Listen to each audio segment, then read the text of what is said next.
Bueno, muchas gracias por asistir a la presentación de Casares, una visión a través de las actas del Cabildo, 1547-1618, publicación de Marcos Vázquez Candiles, cronista de Casares, cronista de Manilva, vecino manilveño. Buenas noches, señores, señoras, muchas gracias por participar en esta presentación.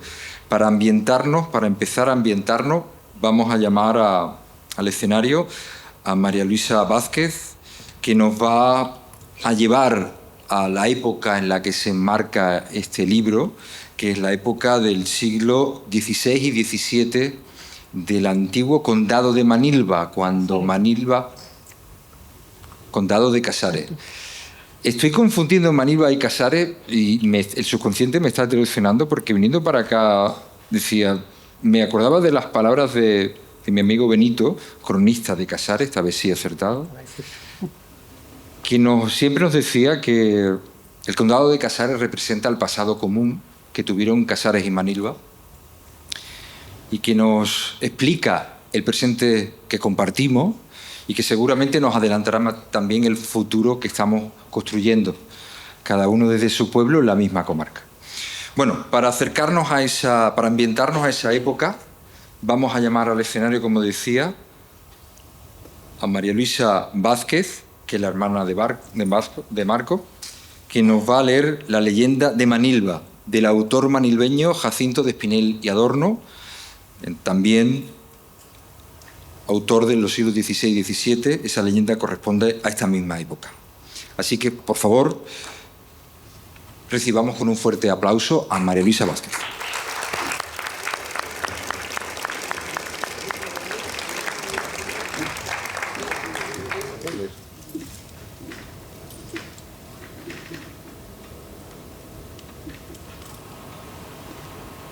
Oyóse grandísimo estruendo por un valle circunvecino a Manilva, al tiempo que el alba había acabado de derramar sus blancas perlas, y el sol salía extendiendo sus rayos por aquel horizonte más hermosos y brillantes que nunca, de los cuales iba huyendo una gama tan ligera y con tan presurosa huida que casi desatinada iba a dar dentro de las casas de aquella aldea, de donde los pastores, habitadores de ella, se habían levantado e iban llevando a repastar sus cabras y ovejas por el acostumbrado sitio. Cuando la vieron tan bella y presurosa, casi todos se abalanzaron para cogerla, adelantándose uno más ligero y animoso, que viéndolo la gama volvió su carrera, metiéndose por el monte y espesura, donde después de haber corrido algún trecho, se fue a parar y aún a desaparecer debajo de un frondoso y acopado laurel que en aquel lugar estaba convidando con su sombra a regalado descanso. Atónito y elevado el pastor Balanio, que así se decía, de lo sucedido se paró debajo de la sombra, a cuyas ramas, alzando la cabeza, no menos admiración le dio un espectáculo que en ellas vio pendiente, que fue una niña tan hermosa y bella que igualaba con su resplandor a la hermana de Febo, la cual, cogiendo en los brazos, diciendo mil requiembros y ternuras, volvió el rostro a los pastores que ya llegaban, imaginando fuese la gama que ya en sus manos estaba, los cuales, viendo la transformación o peregrino suceso, se espantaron, preguntándole que les dijese qué diosa inmortal había dejado aquel divino espíritu en aquel lugar para admirar con su belleza y aficionar con su talle o donde le había hallado. A lo cual él respondió que cuando entendió coger la gama que con su carrera le llevó a aquel sitio, se desapareció y colgadas de las ramas de aquel laurel había hallado aquella niña que tenía en los brazos, que el prodigio y significación de ello no podía pensar cuál fuese. Volvieron a mirar la niña, y junto al pecho la hallaron una corteza o lámina con esta letra: Manilva será su nombre, pues apareció lozana como sol de la mañana para que la tierra asombre.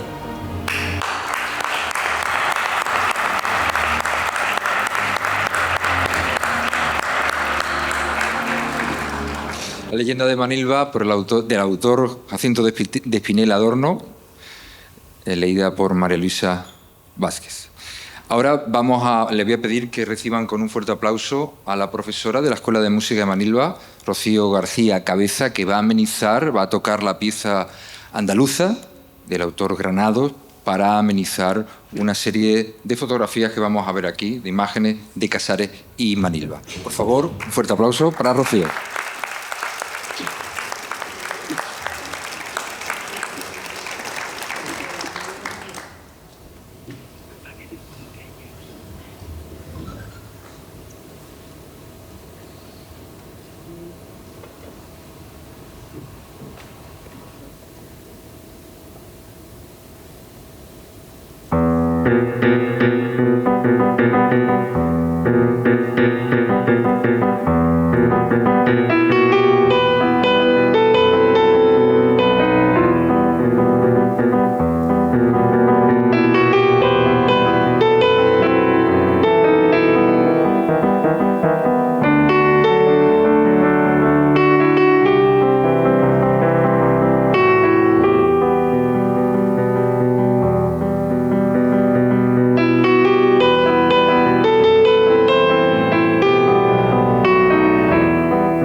¿Me escucha, no? Ahora sí.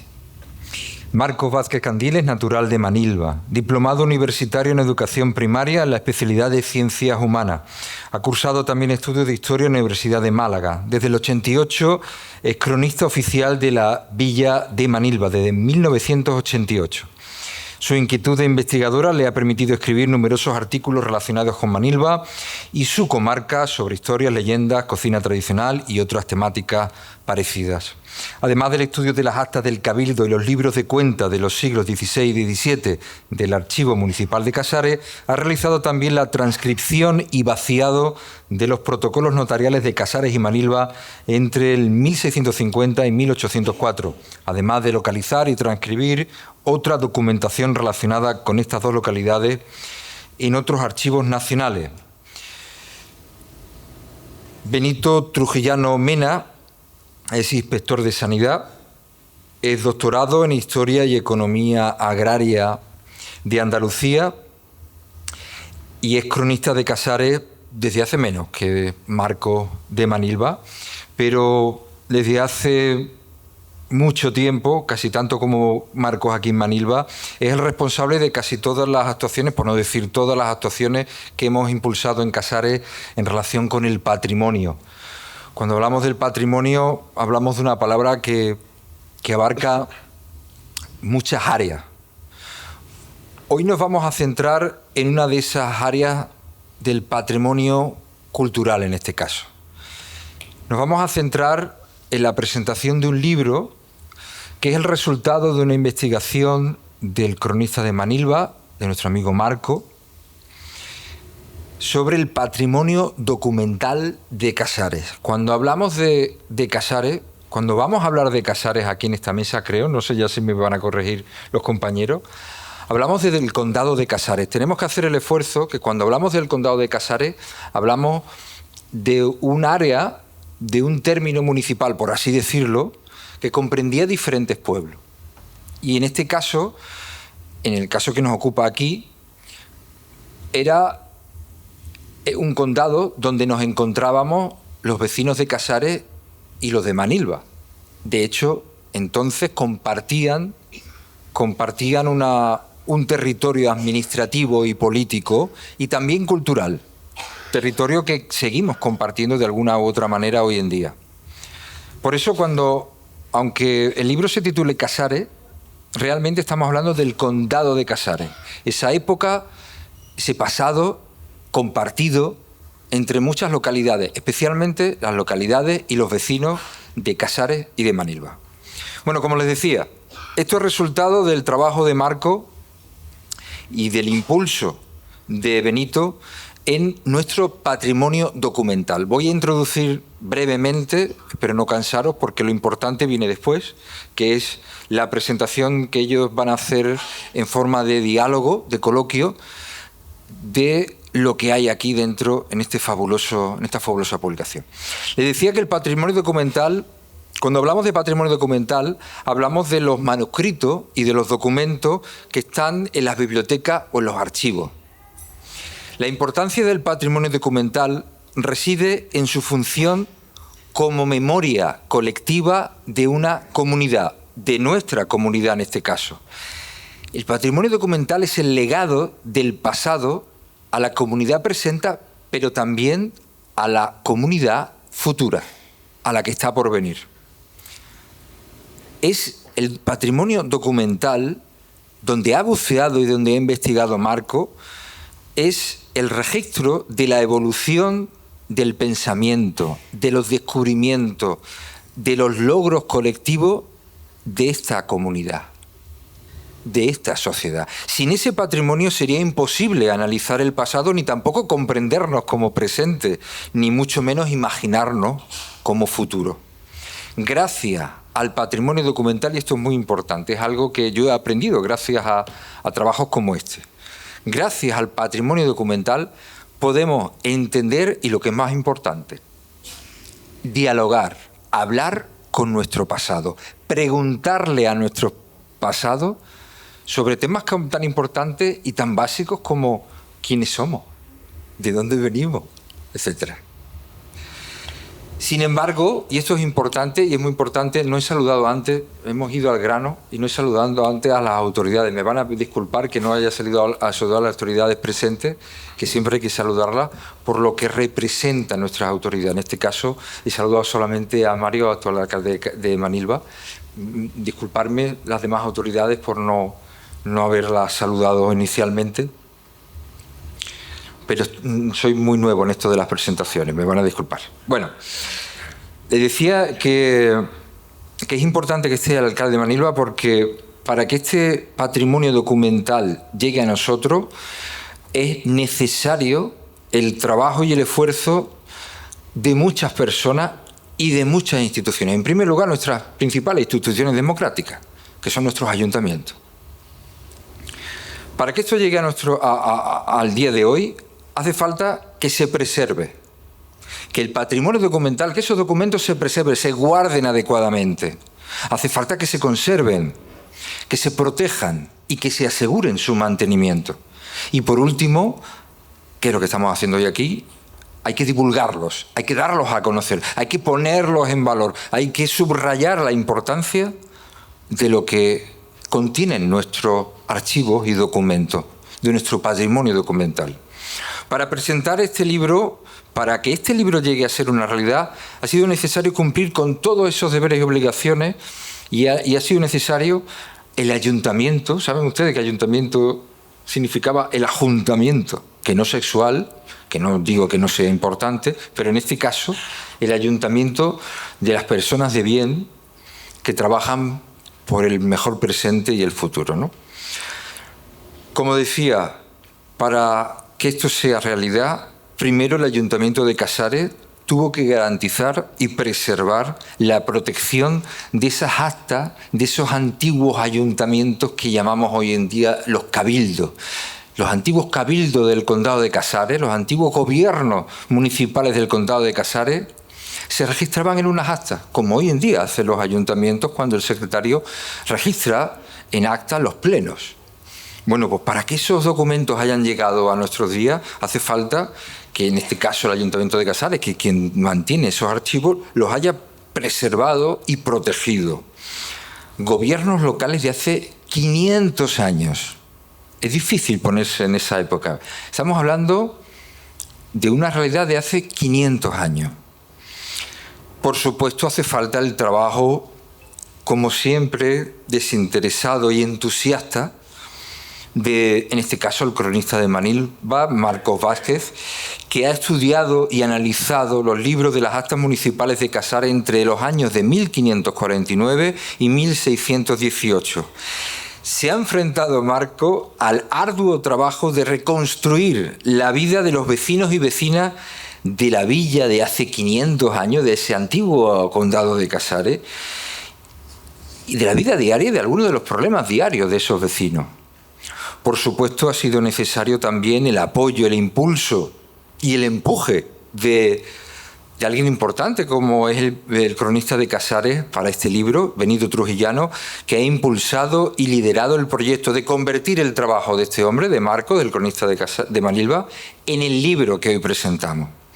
Por supuesto, ha sido necesario, en este caso, las concejalías de cultura y las alcaldías del Ayuntamiento de Casares de entonces y de ahora, que han destinado los recursos financieros necesarios para publicar este libro.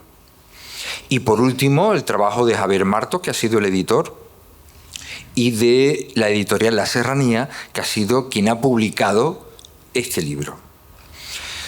Quisiera terminar con unas palabras de alguien también muy importante para nosotros, para estas personas que están aquí y para nosotros que estamos aquí compartiendo con ellos, en el análisis, el estudio y el conocimiento de nuestra historia compartida. Siempre me acuerdo de Blas Infante, alguien que es muy importante tanto para el pueblo de Casares como para el de Manilva. Sabemos que Blas Infante tenía mucha relación con Manilva, como también Casares.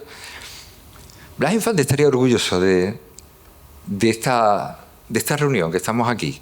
No solamente por acompañar a este libro, sino porque ustedes están compartiendo y están participando en darle importancia a estos temas.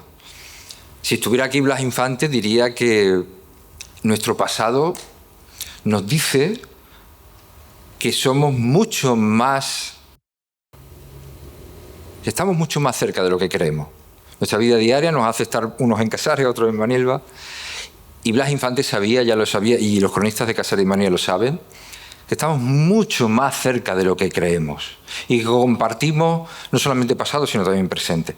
Bueno, decía que tan importante para nosotros Blas Infante como el profesor emérito de la Historia Moderna de la Universidad de Valencia, Rafael Benítez Sánchez Blanco, que es el autor de uno de los ensayos de referencia a nivel nacional de esta disciplina. Ese libro se llamó Cristianos y moriscos en el condado de Casares. Si no me equivoco, de los años 80. Año 82. Año 82, anda que se me va a pasar. Año 82.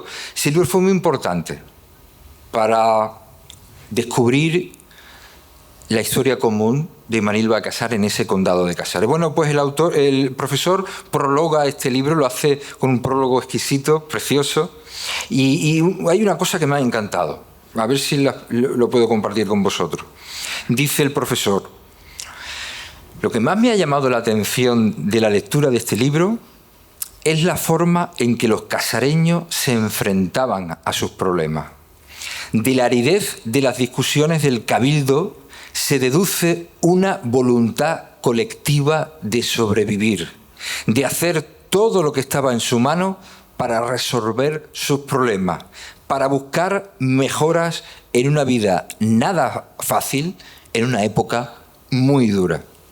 Y aunque las tensiones tuvieron que existir, como las que vemos, por ejemplo, entre los ganaderos y los agricultores en el caso de las viñas, los problemas se debatían y se votaban hace 500 años. Y si hacía falta, se recurría a poderes del duque o del propio monarca si no eran capaces de resolver por sí mismos los problemas. Es increíble, ¿eh?, cómo nuestros antepasados, hace 500 años, ya se enfrentaban a los problemas de una manera colectiva. Y bueno, en ese momento la democracia no era algo que estuviera en mente de nadie. Sin embargo, yo creo, y es una opinión personal, si estamos aquí y si compartimos una zona geográfica de mayor desarrollo en Andalucía, yo creo que ha sido también gracias a esa manera de enfrentarse y de resolver los problemas. Bueno, termina diciendo el profesor: creo que ese modelo histórico merece tenerlo presente para enfrentar los cambios que el imparable devenir de la historia nos impone. Por favor, un fuerte aplauso para Marcos Vázquez y Benito Trujillano en esta presentación de este libro, Casares, una visión a través de las actas del Cabildo. Muchas gracias.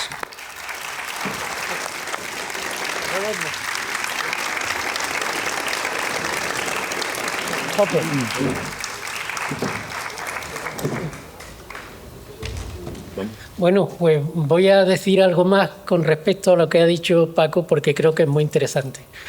El Consejo, lo que es el Ayuntamiento, debatía en lo que eran los cabildos. Pero cuando era alguna cuestión muy complicada, no solo el cabildo eran los miembros que lo formaban, sino que automáticamente se realizaba lo que se llamaba un cabildo abierto. Todos los vecinos del pueblo estaban invitados para dar su opinión en la plaza, a los que se le iban dando la palabra poco a poco. Buenas tardes a todos. En primer lugar, os quiero dar las gracias porque presupone un esfuerzo, un viernes por la tarde, venir a escuchar a dos personas que viven la historia. La cultura es conocimiento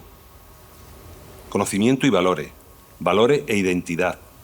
Identidad, con lo cual vamos a tener que cerrar las manos, arañar el suelo y luchar por lo nuestro, por lo que siempre ha sido. No por esta situación posmoderna que nos puede llevar a la desaparición. Después de esta nota tan alegre. Bueno, pues empezamos esta película con la aljama de la Caxara con la TAC de Casares, que en un momento dado es conquistada en 1485 por el Reino de Castilla. En historiografía moderna, el concepto de reconquista se está quedando obsoleto. Por lo tanto, el Reino de Castilla. Este Reino de Castilla, en 1485 hasta 1493, donde a la Casa de Arcos se le da la TAC de Casares, la aljama de Caxara, como en el nombre de Condado de Casares. Bueno, me vas a permitir, Benito, que haga un pequeño matiz también, porque es importante definir lo que es la aljama.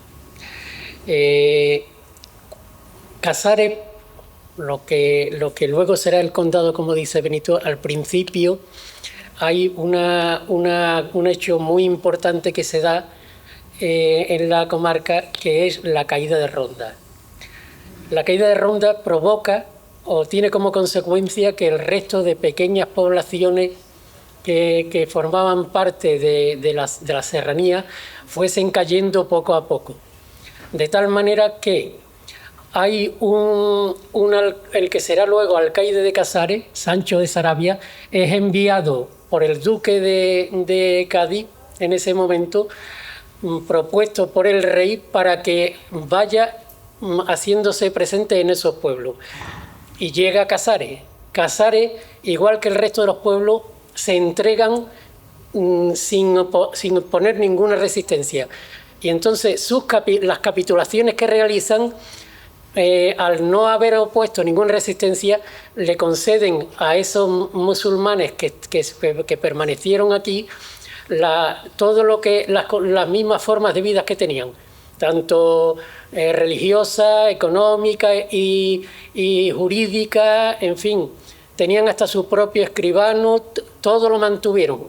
Y en Casares, lo que era la aljama, lo que era la fortaleza en ese momento, el cerramiento, que es donde vivía la población, y algunas en lo que eran también el arrabal habitado que le decían, porque había una parte que no era habitada, pues esa parte de los vecinos, hay un momento en el que, al tener su propia vida, se realizan incluso los cabildos, las reuniones entre ellos, con la presencia del que fue su alcaide, que era cristiano, Sancho de Sarabia. Ya tenemos constituido el condado de Casares, pero tenemos que pensar que a la Casa de Arcos se le da por unas deudas contraídas con los reyes católicos. No pensemos que fue una gratificación, fue un proceso de deudas. Y nos volvemos a constituir en este condado, que está constituido por el futuro Manilva, todavía no se ha fundado Manilva, Genalguacil, Jubrique y algunas poblaciones que se extinguieron, que se perdieron, como Monarda o Estépar. Nos volvemos a constituir en tierra de frontera. Estamos en tierra de frontera. Nosotros siempre hemos sido fronterizos. Éramos fronterizos con los turdetanos, éramos fronterizos con los romanos, y todo el que llega pues nos hace frontera. ¿Y qué es lo que hace la frontera?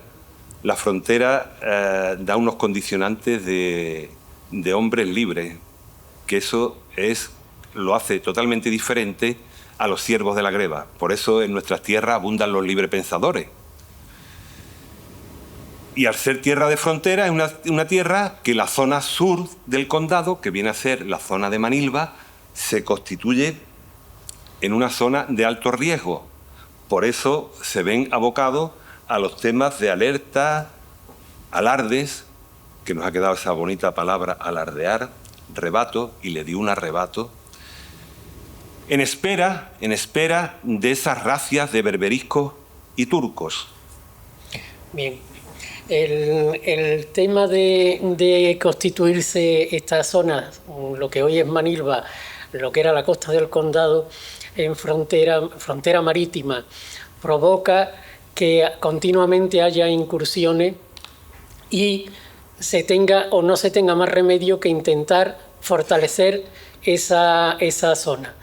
Pero previamente, en lo que era el condado y posterior, en la capital del condado y posteriormente también en Manilva, se realizaban lo que eran, y que Benito ha comentado, se realizaban reuniones de lo que eran los hombres de armas para intentar salir a defender el territorio. Anualmente tenían que celebrar esas reuniones que eran de soldados a caballo, que eran los cuantiosos, y hombres de a pie. Cuando veían que había algún peligro, no tenían más remedio que de salir, pero anualmente tenían que celebrar esas reuniones de miembros de militares, por decirlo de alguna manera, que no eran militares, sino que eran vecinos de Casares, de lo que era el condado, y tenían que ir casa por casa realizando lo que eran la gente con las que se contaba. Una vez que tenían los listados, pues no tenían más remedio que reunirse en la plaza, primero arriba los de a pie en el castillo y los de a caballo abajo en lo que era la plaza de San Sebastián. La mayoría de las veces pues había quien faltaba o quien no faltaba y tenían penalizaciones, pero lo que sí está claro es que para que la fortaleza de sus miembros tuviese un aire de poder, no tenían más remedio que presentarse y ver qué armas y con qué hombres se contaban. Hay uno de los escritos que veréis en el libro en la que se hace una relación de los miembros que iban de los cuantiosos, de los que llevaban caballo, y se comenta cómo iban vestidos tanto los animales como los soldados. Es impresionante, es muy bonito el texto. La costa no solo se trataba de fortalecer con lo que eran a través de estos miembros, sino que también se hizo una red de torres y se intentó proteger lo más que se pudo en la zona costera. Y estamos en 1528, una fecha clave para este pueblo, para Manilva. Marcos y yo estamos intentando que Casares y Manilva se miren de frente, no viva una mirando el mar y otra Sierra Bermeja, se miren de frente, se enorgullezca de su pasado y sobre todo que hay más cosas que nos unen que nos separan. Las mentes de poca intelectualidad son las que hablan de rivalidad. Los que estudiamos sabemos y podemos hablar de fraternidad.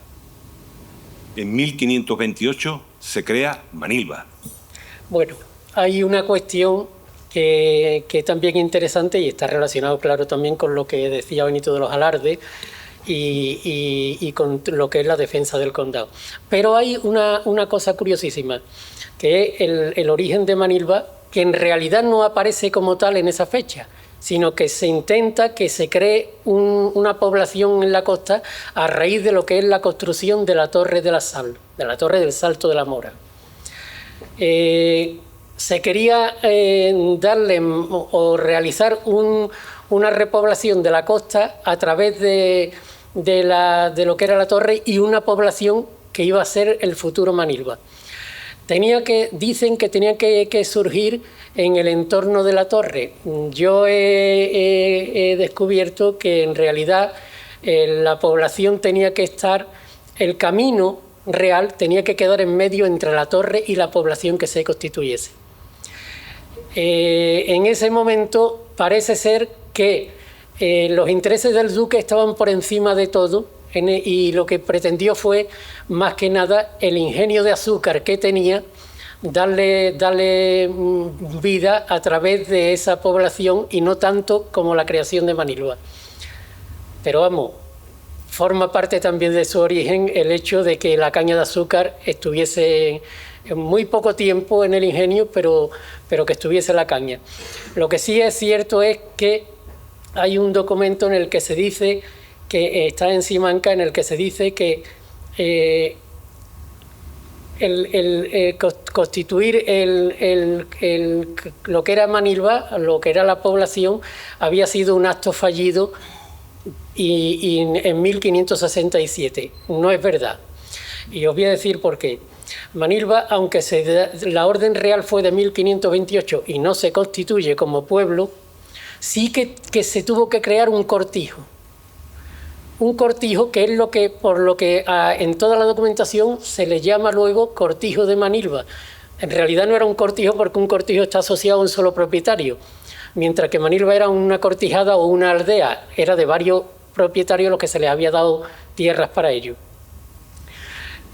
Una vez que está constituido ese poblado, esa aldea, parece ser que, aunque digan que fue un acto fallido porque no se había constituido una población cerca de la torre, ya existía aquí el cortijo o esa cortijada, que será el futuro Manilva. Pero cuando realmente tiene importancia y tiene un desarrollo real Manilva, es relacionado con el viñedo y luego lo continuaremos.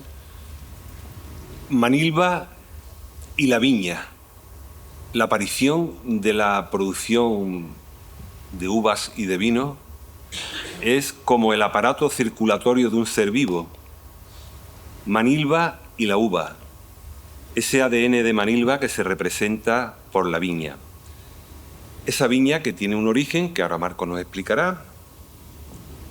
Ese vino, la pasa, esos problemas con los ganaderos. Marco. Pues hay un tema que a mí me ha apasionado, que es precisamente descubrir cómo evoluciona la viña.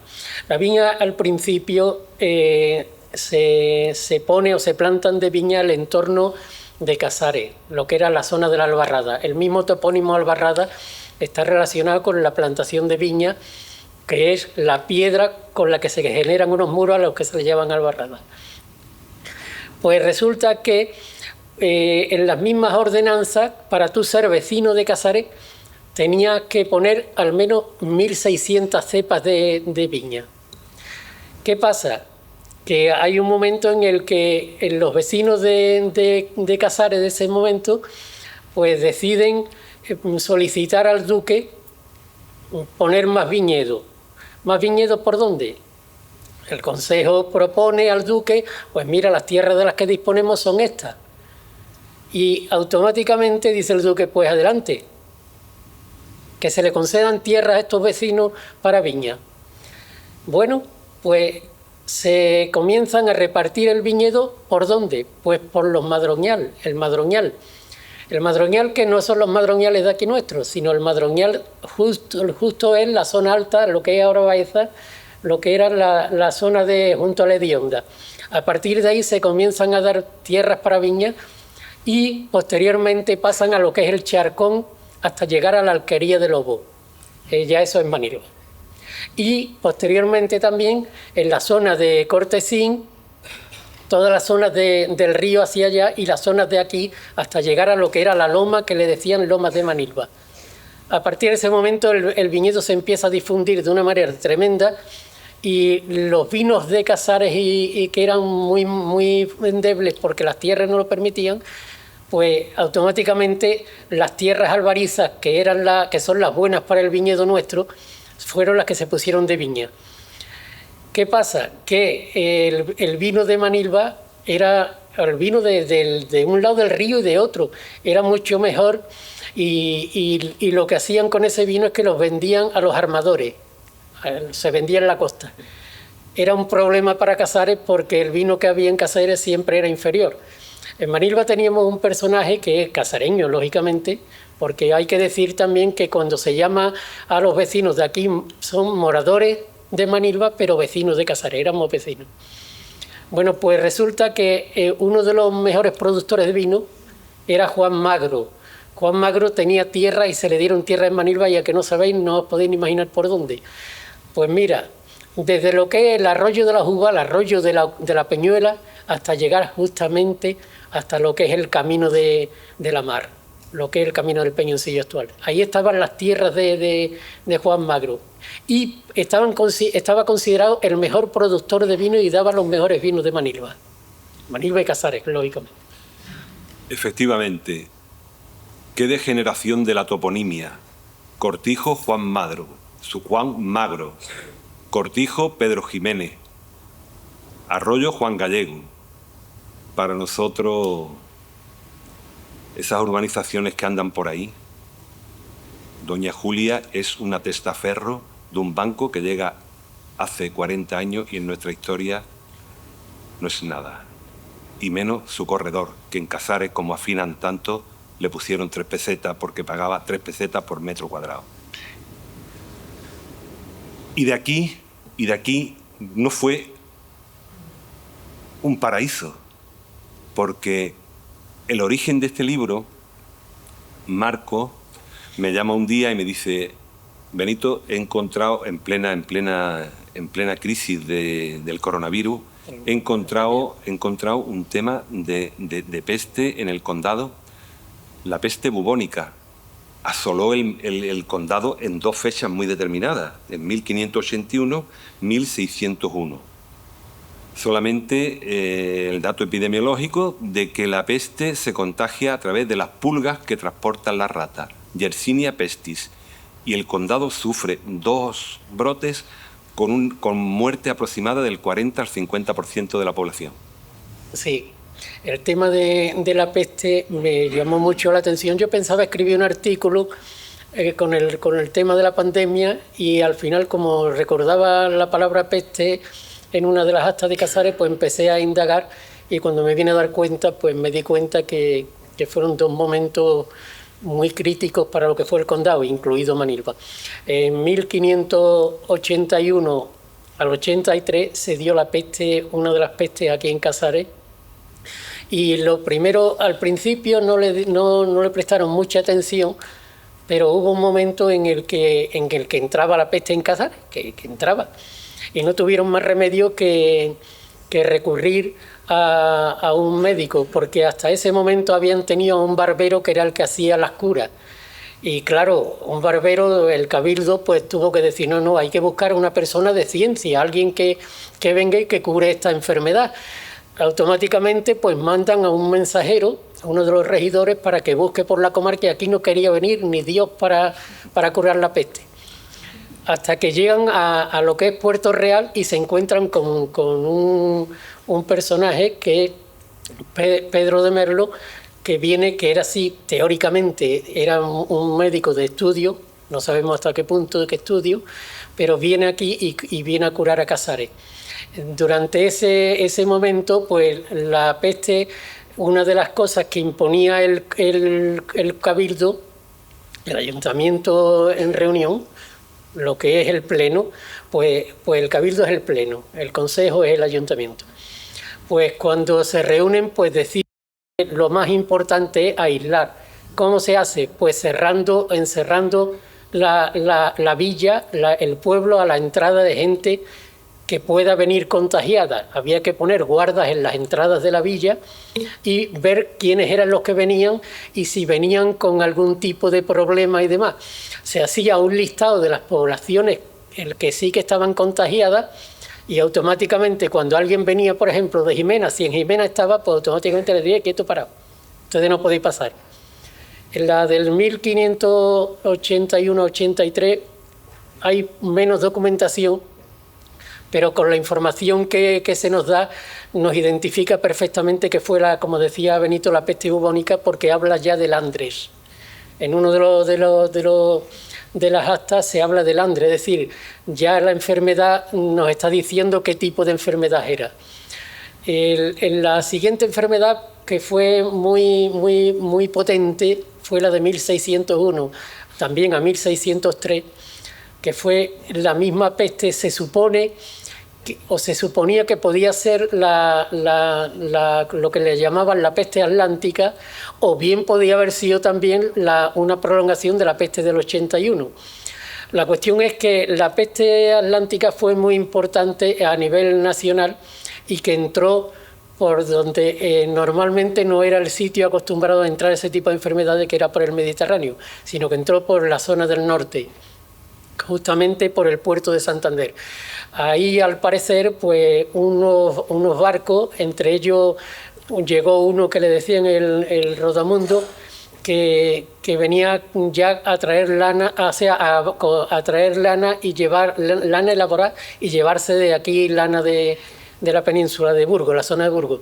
Bueno, pues resulta que este barco venía cargado de ratas que habían contraído ya la Yersinia pestis. La Yersinia se le puso el nombre de Yersinia por Alexandre Yersin, que fue en el siglo XIX un hombre que lo que fue Francia le encargó el trabajo para que lo hiciese y descubriese de dónde provenía. Bueno, pues la Yersinia pestis provenía de las ratas, pero las ratas no solo las ratas, sino que las ratas que venían infectadas, si la picaban las pulgas, la pulga era el transmisor de la enfermedad a los humanos. En aquel momento se cometieron muchísimos errores, como por ejemplo, al dejar el barco en el puerto, pues las ratas se salían y las pulgas pues difundieron mucho la enfermedad en Santander, y no solo eso, sino que a los enfermos los echaron fuera de la ciudad, o sea, difundieron aún más la enfermedad. Bueno, pues esa enfermedad es la que se cree que llegó a Casares. Y hay un momento crítico, que ya lo veréis en el libro, que es por dónde entra. Pues precisamente entra por lo que es el ingenio el ingenio chico, que todos conocemos, de Manilva. En el ingenio empiezan a aparecer los primeros apestados, y el cabildo de Casares no tiene más remedio que enviar a unas personas para que sellen las puertas y a la vez que quemen todo lo que era la ropa y todo lo que había que podría ser contagioso. Y a pesar de eso, pues a pesar de todo eso, se corrió hacia Casares la enfermedad. En el libro de llaves también os daréis cuenta que cuando se habla del ingenio ha habido una equivocación a lo largo del tiempo como consecuencia de una descripción que se hizo en lo que fue la toma de posesión de la Torre de la Duquesa, que se habla del ingenio que estaba cercano. Yo he descubierto que el único ingenio que hubo fue el que tenemos ahí, que luego se reedificó, que también hay confusiones con ello. Pero bueno, la peste se mete en Casares desde el ingenio, desde ahí, desde el río, que es más lógico, estaba en el camino de Casares a Manilva, o a la playa también, a la zona de la Duquesa y Sabinilla, y también era la zona de penetración. Entonces, cuando entra la peste, ahí hubo un tremendo esfuerzo por parte del cabildo, se contrataron a médicos, algunos de ellos la contrajeron y murieron. En fin, hay dos momentos críticos en lo que es la peste, que en invierno decae, pero en los veranos aumenta lo que son los contagios y aumenta el tipo de peste. Y bueno, no nos vamos a extender mucho tampoco, porque ya lo leeréis, pero la peste de Casares fue tremendo, la de 1600... entra a finales de 1602, primero de 1603. El riesgo de la peste y la población, nuestra población, lo que nosotros venimos a significar hoy en día. Y nosotros somos fruto del mestizaje, de la hibridación, del cruce. Aquí, en Casares, en Manilva, se juntan cristianos viejos, cristianos nuevos, gitanos, negros, moriscos, portugueses, esclavos, y nosotros somos ese producto. En la mayoría de los manilveños hay un grupo bastante amplio que garantizan esa herencia porque también llevan un chorreón de sangre de Casares. Mi abuela, mi bisabuela. Y eso nos hace más fuerte a todos. Nos hace más fuerte porque identificamos el quiénes somos. Sí, en realidad en la población hay un momento histórico que tendremos que hablarlo luego, que hay una presión muy grande sobre la población que en ese momento estaba en Casares.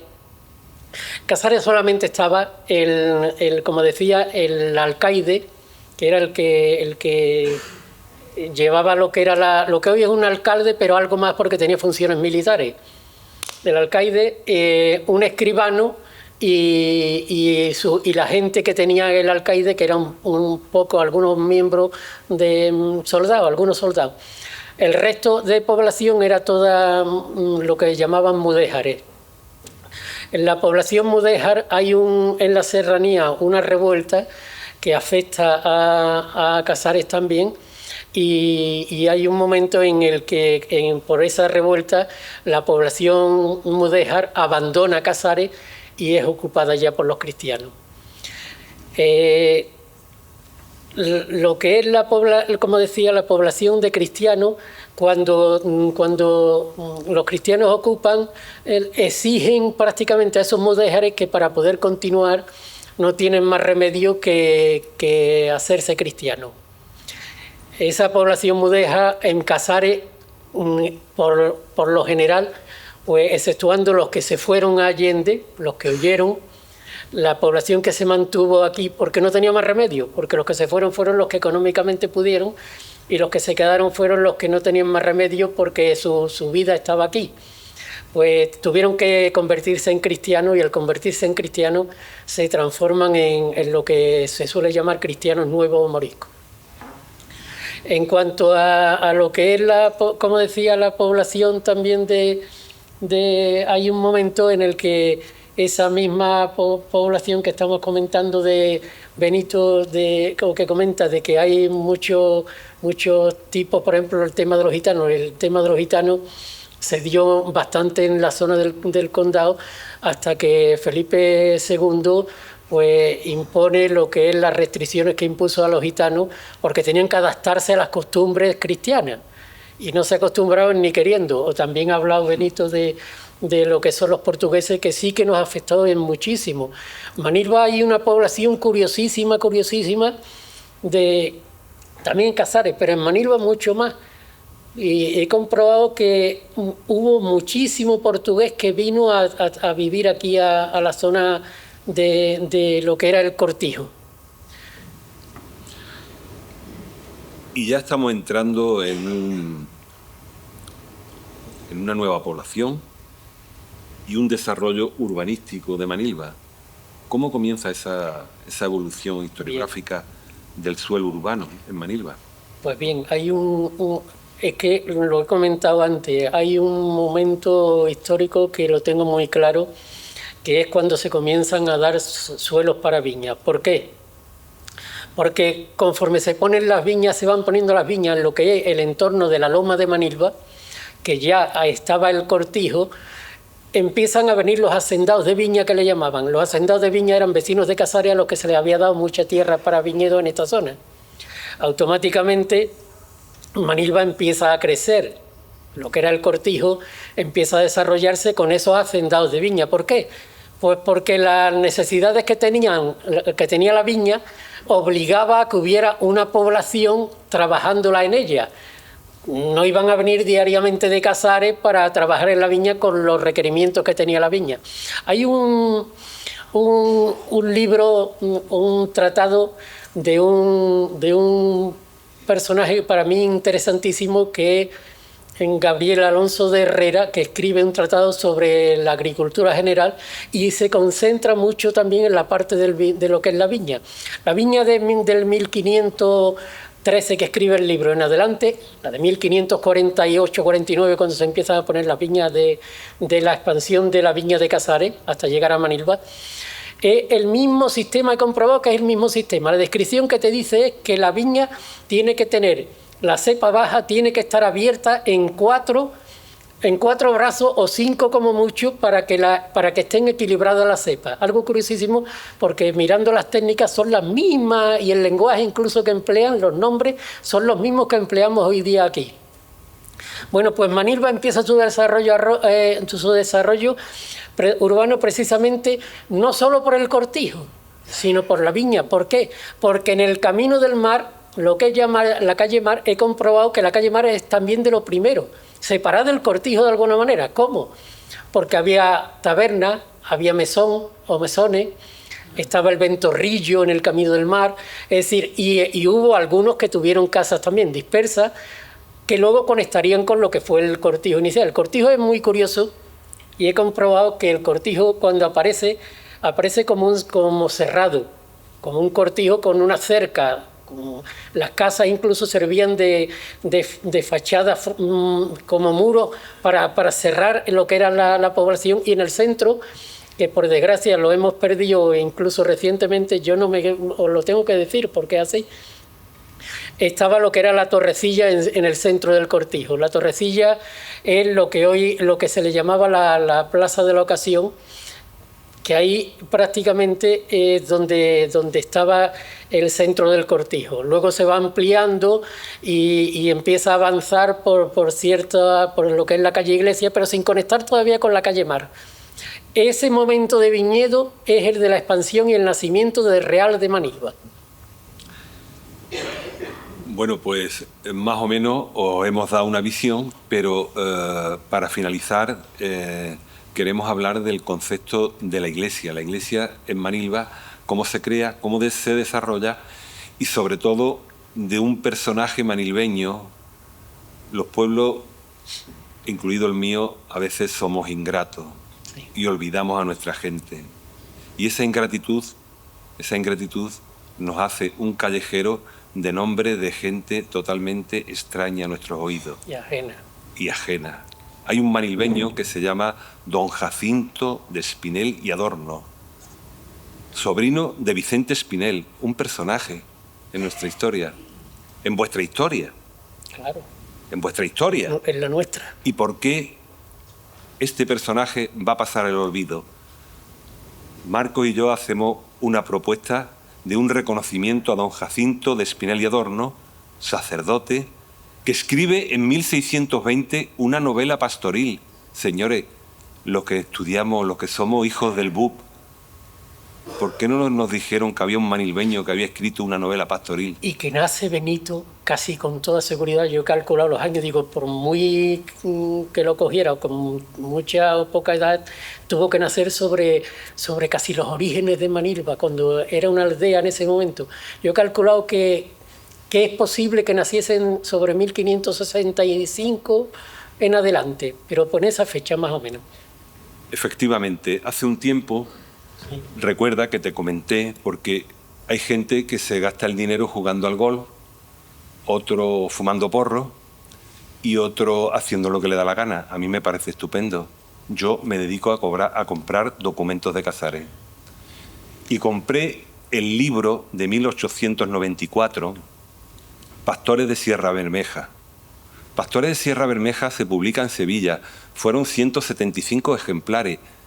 Y estuvo promovido por un manilveño, también. José Vázquez Ruiz. ¿Por qué este personaje de la cultura, del conocimiento, de los valores, de la identidad, no tiene que ser reconocido en nuestro pueblo? A mí me duele en el alma. Y además, Benito, y perdón, y ahora continúa, no solo fue un personaje de Manilva que lo pasó muy mal, tuvo que ir a... Yo creo que tengo un artículo, ya la mayoría a lo mejor lo habréis leído, en Facebook. Pues José Vázquez Ruiz no solo se preocupó de lo intelectualmente, fue un fenómeno en la Sevilla de aquel tiempo, estamos hablando desde finales del 19, sino que además se preocupó de toda la documentación que podía localizar de la comarca. Y no solo localizó ese libro que él editó de 160 y pico ¿cuánto has dicho? Que no recuerdo. 175. 170 y tantos ejemplares. Sino que también hay documentos como las coplas de Sierra Bermeja, que las consiguió y sacó 50 ejemplares de edición y la consiguió de una biblioteca de Lisboa. O sea, un hombre manilveño muy preocupado por la cultura del entorno de aquel momento, la cultura olvidada. Efectivamente. Marco, dile algo. Jacinto de Espinel Adorno en realidad tiene...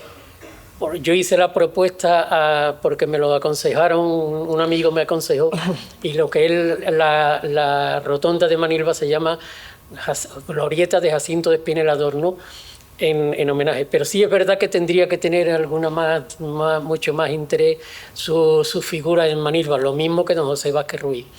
Empezaste hablando, Benito, lo que pasa es que nos hemos pasado a esa parte. Empezaste sobre la iglesia de Manilva. Pues bien, dentro de la documentación de Casares, pues encontré también un documento que es curiosísimo. Hay un personaje un religioso que era el archivero del obispado, don Lizardo Guedé, que cada vez que yo iba allí al archivo, pues me decía, de Manilva, tú tan culpable como los demás. Me ponía verde, aunque luego echábamos muy buenos ratos, ¿no? Por lo que pasó con don Julio Cueva. La cuestión es que este hombre pues escribió un articulito en un periódico, lo tengo también por ahí, hablando de lo que era la parroquialidad de Manilva, y habla él hablaba de 1573 por una relación de matrimonios que él había encontrado en el archivo del obispado. Yo en las actas de Casares he encontrado que anteriormente, en 1570 y poco, muy poco, 1 o 2, pues ya aparece mencionado precisamente lo que eran los mesones y las ventas de Manilva. Estamos hablando de la calle, de lo que era el Camino del Mar, calle Mar. Bueno, pues en ese momento yo he comprobado que efectivamente desde que más o menos nace el Cortijo, porque claro, si en 1570 ya había mesones y demás, quiere decir que ya había una cierta población aquí en esta zona. Bueno, pues dentro de lo que es la documentación de Casares yo he encontrado ya definitivamente lo que es el nacimiento de la iglesia de Manilva.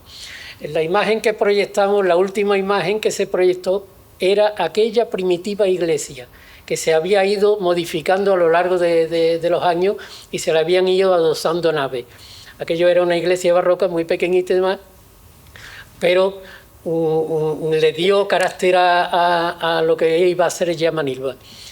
En 1594 aparece en las actas la solicitud por parte de un vecino para lo que eran las obras de la iglesia. O sea, desde ese momento ya estaba la iglesia de Manilva funcionando. Bueno, pues Marco, vamos a ir cerrando. ¿Cerramos? Dile algo a la gente de tu pueblo, que está tan en silencio que con este maldito foco... Yo, sí, mala a mí verdad me tiene que le dieran. loco. Si hubiera uno por aquí, habría sido mucho más... Pero bueno, por lo visto que no se puede, por la altura. Bueno, pero para el próximo libro seguro que ya el sistema de iluminación va a ser más correcto. Pues me gustaría, y perdón Benito, que si... Espero que os haya agradado, darte las gracias y a Paco porque, hombre, y a Rocío y a Eva, todo el que ha tenido algo que ver con este evento, porque creo que a mí personalmente me ha llenado bastante, más que nada por el contacto con mis vecinos y amigos y poder transmitirles de alguna manera o dar algunas pinceladas a lo que se ha escrito aquí. Y bueno, sí, también me gustaría, si hay alguien que quiera hacer algún tipo de pregunta y que podamos acertadamente dar con la respuesta, pues si alguien quiere, no veo a nadie, luego no sé si... Sí, estoy aquí. Yo quiero hacer una pregunta. Sí. Bueno, pero antes de hacerla, si ustedes quieren hacer alguna pregunta, yo tengo el micrófono, así que me lo piden y yo se lo paso. Si no preguntan ustedes, pregunto yo, ¿eh? Ah, que está allí Paco. Estoy aquí en medio del pasillo por si alguien quiere el micrófono. No da calambre, antes daba calambre, pero ahora no. Estoy ciego. Perdona un momentito. Vamos a respetar el turno de preguntas. Empiezas tú, como quieras. ¿Sí? ¿Vale? ¿Sí? Venga, empieza ahí. Marco, para que nos hagamos una idea, Sí. ¿nos podías explicar un poco la frontera de ese condado para saber qué pueblo más había y será... ¿Cómo? Que nos explicara la frontera de ese condado, hasta dónde llegaba. Sí, lo dijo antes Paco y estaba desde lo que era Ubrique y Canaguacil, que formaba parte, algunas aldeas que algunas han desaparecido, como Rotilla y demás, y llegaba todo lo que es a la zona costera con el término hay una descripción muy bonita de lo que era el condado y qué es lo que ocupaba en un documento también antiguo. Llegaba a lo que era el término de Marbella, lo que hoy forma Estepona, porque Estepona antes estaba en lo que era dentro de lo que era la Marbella. Y por el otro lado, pues llegaba justamente prácticamente donde está ahora mismo el término, la zona de fronteriza con San Roque. Y por esta zona de aquí. Luego hacia el interior ya te lo he dicho, lo que es el término de Ubrique y Benaguacil. Pues era una zona inmensa, ¿no? ¿Cómo? Que era una zona inmensa, grandísima. Inmenso, enorme. Grandísima. Era un territorio enorme y sobre todo estaba constituido bien, apagamos aquello y somos ya reyes. Si apagáis aquello, vamos. La mayor parte del condado estaba constituido por monte. En el libro se trata muy poco porque teníamos proyectado hacer ya uno común, él y yo, sobre lo que era la economía del condado, ganadería y agricultura, porque es inmenso. Y sobre todo la mayor parte del condado estaba constituido por bosque, por monte. Y algo también curioso, y la mayor parte de lo que era la economía estaba basada en la ganadería precisamente. Las zonas agrícolas eran el valle del Guadiaro y el valle de Manilva. Lo más rico, decían, de todo el condado era el valle de Manilva. Había de todo. Si quiere, él es veterinario, pero... Bueno, la vaca, el caballo... El foco apagarlo, porque la verdad sí, es que aquello jode. que... Sigue dando aire. El caballo estaba limitado a unos señores que estaban calificados como los cuantiosos, es decir, que le tenía cuantos, ¿no?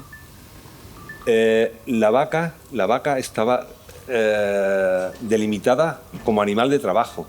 No funciona. No, que tienes que hablarle al micrófono. Si no. Es que como lo veo tan cerca, el vacuno estaba limitado al trabajo. De ahí las dehesas boyares que se ven en el plano que sale en Marco, cabra y ovejas y cerdo. Se da la paradoja de que hay moriscos que tienen explotaciones porcinas en el Monte del Duque. Qué cosa más curiosa, ¿no? Y que beben vino. El vino le gusta a todo el mundo, ¿eh? El vino es fantástico.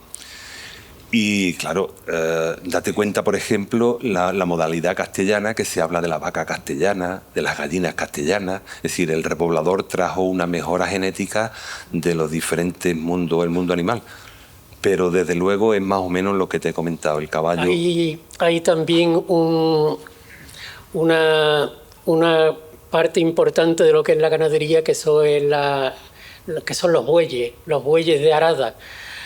Tanto en una zona con lo que es el Valle de Manilva, se constituye, al igual que en Guadiaro, una dehesa boyal, donde se llevaban los bueyes de arada para luego poder tenerlos allí y que tuviesen donde comer. También hay en el entorno de Casares, muy cerca de lo que es La Molina, lo que era el Prado de los Caballos. Ha hablado de los caballos porque el caballo, a pesar de que había poco, el mismo Sánchez Blanco hace referencia a que había pocos caballos, sí es verdad que Casares se preocupa muchísimo en que haya una mejora de la raza y del caballo. Por eso hay un dato curioso que lo veréis en el libro, que es el caballo garañón. Caballo garañón es lo que hoy le llaman en veterinaria sementales.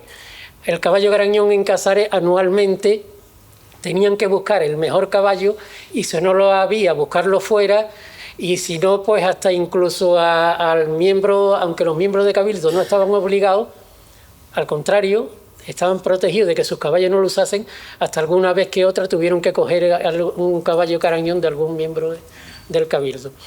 La cuestión es que el caballo garañón se echa en el Prado estaban las yeguas y se echa a las yeguas de más de 3 años. E intentaron mejorar la raza del caballo. Es curioso porque en el libro también, y la gente de Casares no lo sabía, que cuando se habla de la calle Carrera y Plaza Carrera, la calle y Plaza Carrera es porque ahí es donde hacían las pruebas de los caballos garañones.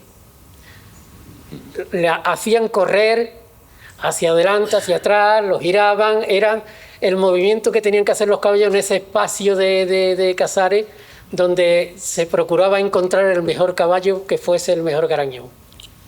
Sí. Un momento que le voy a contestar ya para que se lleve el dossier, si no, no se lo lleva. Y hay 2 producciones que hoy serían bastante curiosas, ¿no? Una es la producción apícola, producción de miel. Habría una gran producción de miel. Y además había una gran producción de gusanos de seda, de producción de árboles morales para la producción de seda a través de nuestra herencia árabe, ¿vale? Hay, por ejemplo, y perdón, Benito, un dato curioso, que uno de los moriscos que viene de la zona de Almería viene el pueblo que mencioné es Alfondón. Hoy día existe Fondón en Almería, el pueblo ese. ¿Por qué? Porque en ese momento histórico había muchísimas moreras y ese hombre viene de allí y lo que hace es precisamente producir un gusano de seda aquí en Casares. Bueno. Bueno, buenas tardes. Yo, antes de nada, agradecer a Marcos y a Benito y a Paco la presentación.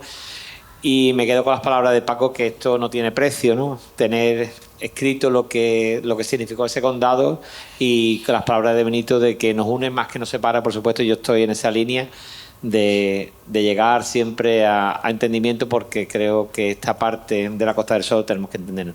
Pero me gustaría preguntar por la parte política de aquella época. Sí. Me interesa esa parte. Sí. Los cabildos, supongo que el alcaide lo nombraría o el duque o el Bien. propio rey, y los cabildos, ¿quién los formaban?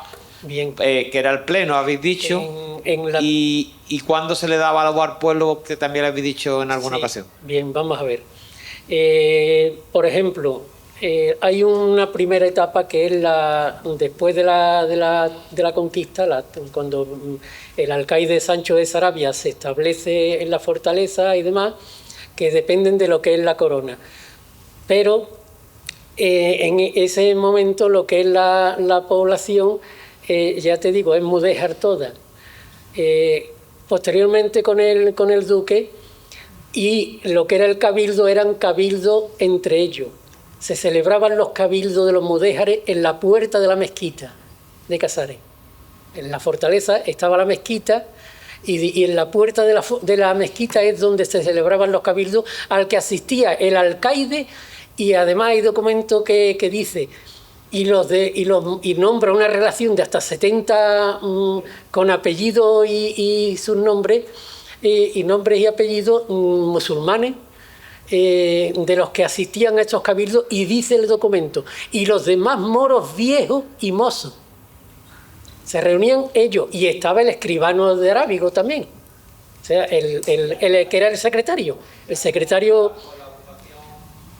No, todavía está, sí, lo que era la conquista había realizado, pero todavía la población que había era musulmana. Ahora, pasamos, después de la revuelta morisca, cuando ya es ocupada por los cristianos, los cabildos que se celebran se constituyen nombrando uno o dos miembros, aconsejando uno o dos miembros para alcalde mayor, o también se buscan lo que son los regidores, el jurado, el personero. Se mandan dos nombres de cada al duque, y el duque es el que dice fulano, mengano para tal, alguacil mayor para tal, o fulano de tal, el otro. Iba nombrando el duque por la relación que le había mandado el cabildo de Casares. ¿Tuvo representación Manilva alguna vez en esos cabildos de Casares? Tenía que tenerla. Hay un personaje que es de Manilva y es a mí me encanta, porque es un hombre muy curiosísimo. Llegó a ser de lo que eran las milicias, era cabo. No era de los más... Estaban los llamados, como ha dicho, de los cuantiosos, los que tenían mucho poder, los de media economía, economía alta, economía media, economía baja. Este hombre era de una economía media, y era Rodrigo de Calahorra, que era vecino de Casares, que tenía tierras en Casares, tenía también animales en en Manilva. Tenía viñas aquí también, la zona que la mayoría la conocemos, lo que es la desembocadura del arroyo del Indiano. Allí tenía tierras este hombre, Rodrigo de Calahorra, que incluso penetraba hacia el interior, y fue el que hizo el molino que había en Alcorrín. Él fue el primero que hizo un molino en la zona de Alcorrín. Bueno, pues este hombre estaba dentro de lo que formaba parte de lo que era el cabildo, y otros más. Lo que pasa es que no recuerdo ahora, date cuenta que son muchos años. Vecinos de... No, eran moradores de Manilva y vecinos de Casares, porque todos los moradores eran vecinos de Casares, pero eran moradores de aquí. Habían nacido como nació Jacinto de Espinel Adorno en Manilva, algunos de ellos.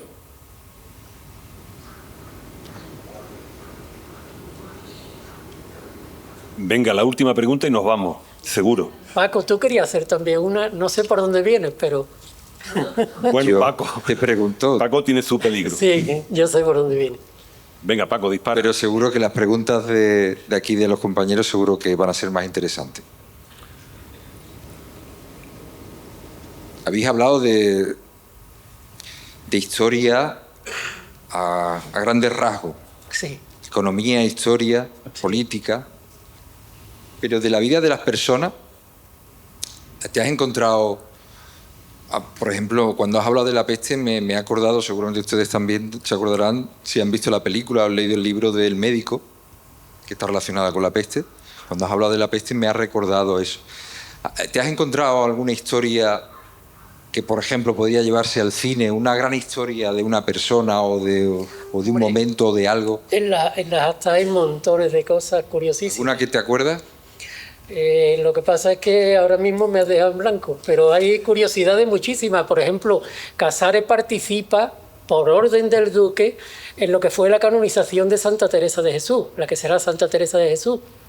Sí, pero yo te estoy preguntando de cosas más mundanas. Por Más ejemplo, mundanas. Bueno, mira. Pues sí, por ejemplo... las relaciones sexuales. ¿Hay sí, alguna? ya. Eso. Mira, hay, por ejemplo, la vida diaria, la mujer, por ejemplo, está apartada de lo que es el tema de la mujer, está muy apartado de lo que son algunos momentos que se dieron en Casares curiosísimos. Como, por ejemplo, prohíben que los hombres bajen a la fuente en los momentos en que van las mujeres por agua. ¿Por qué? Pues hay una curiosidad. En Casares existe lo que se llama la calle Copera. En aquellos momentos se estaba iniciando lo que era el camino, en el camino de la fuente, lo que era la calle de la Fuente, será calle de la Fuente, en la trasera lo que era la calle Copera. Todavía no la mencionan bien, pero ¿qué es Copera? Pues Copera era la zona del barrio donde estaban las mujeres de copa, las coperas, las Mujeres de copa. Pero de copa no serían las copas de... prostitutas. Estamos pero hablando de copa. Pero ¿qué relación tiene copa las que con...? bebían y se iban con los hombres. Pero se hablaba de copas entonces ya. Copera, una copa. Copa, sí, ya como Sí, se utiliza hoy en día, la copa, claro, vámonos de claro, copa, una copa. claro, Igual. sí. Y hay también otras curiosidades. A mí me maravilla un personaje que le da nombre también a una calle de Casares, que es en Camacha. La calle Camacha viene de Catalina la Camacha, la mejor jabonera de Casares. Jabonera. Jabonera, la que fabricaba el jabón, que incluso tuvo problemas con uno que quería producir el jabón porque decía que le iba a salir más favorable al Cabildo, y resulta que el Cabildo dijo, la mejor jabonera de Casares es Catalina la Camacha. Esta es la que tiene que seguir haciendo jabón, que por cierto, una hija, ella contribuyó a pagar en la peste de 1603, 2-3 en Casares, de la de 1601 a 1603, contribuyó a pagar al médico y demás, porque una hija suya había muerto por la peste. Bueno, sí. Voy a contar. Hace unos años compré un expediente de un mayorazgo. Mayorazgo es una herencia unitaria que hereda solo el hijo mayor de la familia. Bueno, este señor de la calle deja un testamento que es grandioso. A mi esclava Sebastiana, antigua morisca, que se le dé la libertad, se le dé tanto dinero, se le dé tantas condiciones. A su hijo Andresito, que se le dé la libertad. Se le deja una yunta de bueyes, patatín, patatán, y mi mujer que me diga 1600 misas. Verídico. Tan verídico como que ese mayorazgo va dando vueltas y termina en vuestra calle Lobato, en el señor Lobato de Manilva. Fijaros que seguimos estando unidos. Ese personaje es curiosísimo porque, aunque no le damos mucha importancia, estaba el barrio de Lobato porque eran las viñas de Lobato. Que eran las viñas precisamente del tío, que es el que ha nombrado hace un momento Benito, el que crea el mayorazgo. Pues resulta que hay otro nombre en Manilva, que es el Portón, que equivocadamente le llaman San Antonio, porque el Portón de San Antonio es el uno que había paralelo a la iglesia, que bajaba a lo que era el campo de fútbol. Ese era el Portón de San Antonio. No el portón ese que le llamamos el Portón y que ahora le dicen Portón de San Antonio, porque ese era el Portón de Lobato, el que daba al barrio de Lobato. Pues este personaje es precisamente el que hace que Manilva crezca. ¿Por qué? Porque toda su viña, a lo largo del siglo, él y tanto su antepasado como sus descendientes, pues son los que dan tierra o reparten sus viñas para hacer solares para casa. De ahí la calle Lobato. Todo eso formaba parte de lo que el Cortinal Morral, todo eso formaba parte de lo que eran las viñas de Lobato. Bueno, yo creo que si no hay nadie que pregunte más, podemos dar por finalizado. Bueno, de todas maneras, ahora va a haber la firma de libros, ¿no? Y podéis seguir hablando. ¿Me permite, Paco? ¿Me permite la cuña publicitaria? Por supuesto. Bueno, pues nada, retomando la palabra de mi amigo Paco, vamos a cerrar el acto con unas breves palabras. Que se abra la puerta de la villa y se dé paso a Marcos Vázquez Candile, caballero, culto, erudito y de Manilva. Muchas gracias.